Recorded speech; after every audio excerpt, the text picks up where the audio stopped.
നമ്മളൊരു വണ്ടി എടുക്കുമ്പോൾ മെയിനായിട്ട് ശ്രദ്ധിക്കണം. നമ്മൾ പുതിയ വണ്ടി എടുക്കാൻ പോകുമോ അല്ലെങ്കിൽ സെക്കൻഡ് ഹാൻഡ് വണ്ടി എടുക്കാൻ പോകുമ്പോൾ മെയിനായിട്ട് ആ വണ്ടീൻ്റെ സ്പെയർ പാർട്സ് അവൈലബിൾ ആണോ എന്നുള്ളത് ഏറ്റവും മിനിമം നമ്മൾ അന്വേഷിക്കണം. ഏറ്റവും നല്ലത് സ്പെയർ പാർട്സ് ഷോറൂമിൽ അവൈലബിൾ ആണോ അതോ പുറത്ത് അവൈലബിൾ ആണോ. ഇനി ഷോറൂമിൽ അവൈലബിൾ ആണെങ്കിൽ തന്നെ പുറത്ത് കിട്ടില്ല, ഷോറൂമിൽ അവൈലബിൾ ആണെങ്കിൽ തന്നെ എത്ര ദിവസം കൊണ്ട് നമുക്ക് കിട്ടും. അതുപോലെ സ്പെയർ പുറത്തേക്ക് കൊടുക്കുമോ അവിടെ തന്നെ ചെന്ന് സർവീസ് ചെയ്യണോ എന്നുള്ള കാര്യങ്ങളൊക്കെ നിങ്ങൾ അന്വേഷിച്ചതിന് ശേഷം മാത്രം ആ ഒരു ബ്രാൻഡിൻ്റെ വണ്ടി എടുക്കുക.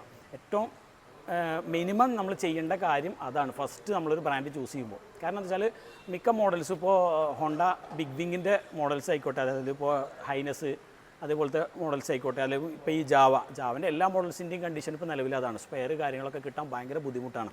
അപ്പോൾ ഇപ്പോൾ ഇതേപോലത്തെ മോഡൽസ് നിങ്ങൾ സെലക്ട് ചെയ്യുമ്പോൾ ഫസ്റ്റ് നിങ്ങൾ നോക്കേണ്ടത് അതിൻ്റെ സ്പെയർസ് കാര്യങ്ങളൊക്കെ ഫാസ്റ്റായിട്ട് കിട്ടുമോ. അല്ലെങ്കിൽ ഇപ്പോൾ സ്പെയർ കിട്ടാത്തതുകൊണ്ട് തന്നെ പല സൈറ്റുകളിലും ഓവർ പ്രൈസ് ആയിട്ടാണ് ഈ സാധനങ്ങൾ വിൽക്കുന്നത്. ഇപ്പോൾ നമ്മൾ ഒരു 1000 രൂപക്ക് കിട്ടുന്ന സാധനം ചിലപ്പോൾ നമ്മൾ 1500 2000 രൂപ നമുക്ക് പെട്ടെന്ന് സ്പെയർ കിട്ടാൻ വേണ്ടിയിട്ട് നമ്മൾ കൊടുത്തിട്ടാണ് ഈ സാധനങ്ങൾ പർച്ചേസ് ചെയ്യുക. കാരണം നമുക്ക് വണ്ടി ഓടണം. അപ്പോൾ ഇപ്പോൾ ഈ ഒരു ജാവനെ നോക്കുകയാണെന്നുണ്ടെങ്കിൽ നമ്മളിതിൻ്റെ സ്പ്രോക്കറ്റ് കംപ്ലൈൻ്റ് ആയിട്ട് സ്പ്രോക്കറ്റ് ഹബ്ബിൽ ലൂസായിട്ട് ഓടി അതിൻ്റെ ഇത് ഓവൽ ഷേപ്പായി ഇപ്പോൾ ഈ ബോൾട്ട് ഇടുന്ന ഭാഗങ്ങളൊക്കെ. അപ്പോൾ ഇതിൻ്റെ ഹബ്ബ് ഇപ്പോൾ ചേഞ്ച് ചെയ്യേണ്ട ഒരു കണ്ടീഷനാണ്.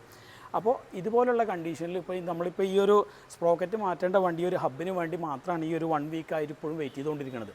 അതിൻ്റെ മെയിൻ ഇഷ്യൂ എന്ന് വെച്ചാൽ ഇപ്പോൾ ബാക്കിയുള്ള ഇപ്പോൾ നമ്മൾ റോയൽ എൻഫീൽഡ് അല്ലെങ്കിൽ ബജാജിൻ്റെ വണ്ടികൾ, ഹീറോൻ്റെ വണ്ടികൾ, അതുപോലെ തന്നെ നമ്മളിപ്പോൾ KTM ആയിക്കോട്ടെ ഫാസ്റ്റായിട്ട് കിട്ടുന്നുണ്ട് ഇപ്പോഴത്തെ ഒരു കണ്ടീഷനിൽ. അപ്പോൾ ഇതുപോലുള്ള സ്പെയറൊക്കെ ഇപ്പോൾ റോയൽ എൻഫീൽഡ് ഏറ്റവും ഫാസ്റ്റായിട്ട് നമുക്ക് കിട്ടുന്നത് റോയൽ എൻഫീൽഡാണ്. അപ്പോൾ ചൂസ് ചെയ്യുമ്പോൾ അങ്ങനത്തെ മോഡൽസൊക്കെ മാക്സിമം ചൂസ് ചെയ്യുക, സ്പെയർ പാർട്സ് കാര്യങ്ങൾ കിട്ടണം. ഇപ്പോൾ ഹോണ്ടൻ്റെ കേസിൽ പോവുകയാണെങ്കിൽ ബിഗ് വിങ്ങിലത്തെ വണ്ടികളൊക്കെ നമുക്ക് സ്പെയർ കിട്ടാൻ ഭയങ്കര ബുദ്ധിമുട്ടാണ്. ജനറൽ സർവീസിൻ്റെ സ്പെയർസ് പോലും നമുക്ക് പുറത്തേക്ക് കിട്ടുന്നില്ല. അപ്പോൾ ഒരു കസ്റ്റമർ ഒരു വണ്ടി എടുത്തു കഴിഞ്ഞാൽ അയാളെ ഇഷ്ടത്തിന് അത് സർവീസ് ചെയ്യാൻ ചിലപ്പോൾ പറ്റിക്കൊള്ളണമെന്നില്ല, അയാൾക്ക് ഇഷ്ടപ്പെട്ട സർവീസ് സെൻറ്ററിൽ കൊണ്ടുപോയി ചെയ്യണമെന്നില്ല. അപ്പോൾ നിങ്ങൾ ഒരു വണ്ടി ചൂസ് ചെയ്യുമ്പോൾ ഇതുപോലത്തെ കാര്യങ്ങൾ പ്രത്യേകം ശ്രദ്ധിക്കുക.